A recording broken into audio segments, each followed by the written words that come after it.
אנחנו בדרכנו מעיר הבירה, ירושלים, חזרה לתל אביב. הייתה הופעה לפני קצינים גבוהים של צה"ל, היה מוצלח, היה נחמד.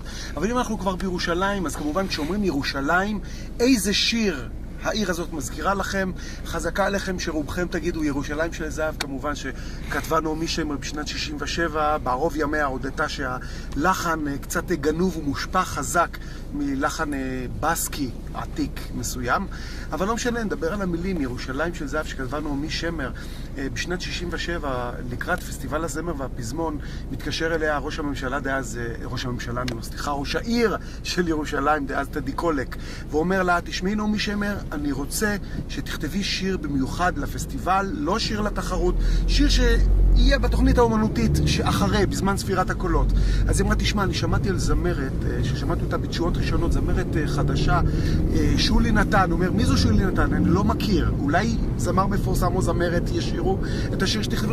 לא, או שולי נתן את השיר, או שאני לא כותבת. הוא הסכים ששולי נתן את השיר, היא כמובן כתבה את השיר שנכתב כשיר געגועים וכמיהה לירושלים שהייתה אז מפוצלת, לירושלים מאוחדת. כמובן בבית איכה יבשו בורות המים, כיכר השוק ריקה, ואין פוקדת הר הבית בעיר העתיקה ובמערות אשר בסלע, מייללות רוחות וכו' וכו', ואין יורד לים המלח בדרך יריחו.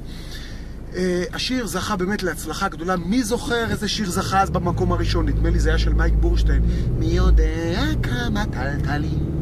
אף אחד לא זוכר, כולם זוכרים את השיר ההוא משנת 67.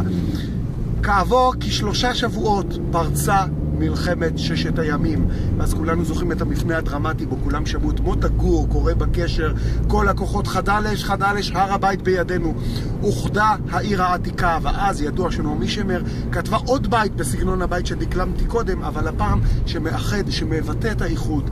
חזרנו אל בורות המים, לשוק ולכיכר, שופר קורא בהר הבית, ובמערות אשר בסלע אלפי שמשות זורחות, ושוב נרד וכו' וכו' לים המלח בדרך יריחו. שיר נהדר, ששר את זה, מספרים, ששר את זה נעמי שמר לפני הצנחנים בכותל. לאחר המלחמה הם מחאו לה כפיים, ואז היא אמרה, לא, זאת אני שצריכה למחוא כפיים לכם. קל מאוד לשנות שיר, קשה לשנות עיר, וזה מה שאתם עשיתם. ירושלים של זהב, לילה טוב לכם. קר לנו, שעון קיץ, אבל קור מקפיא בירושלים. לילה טוב.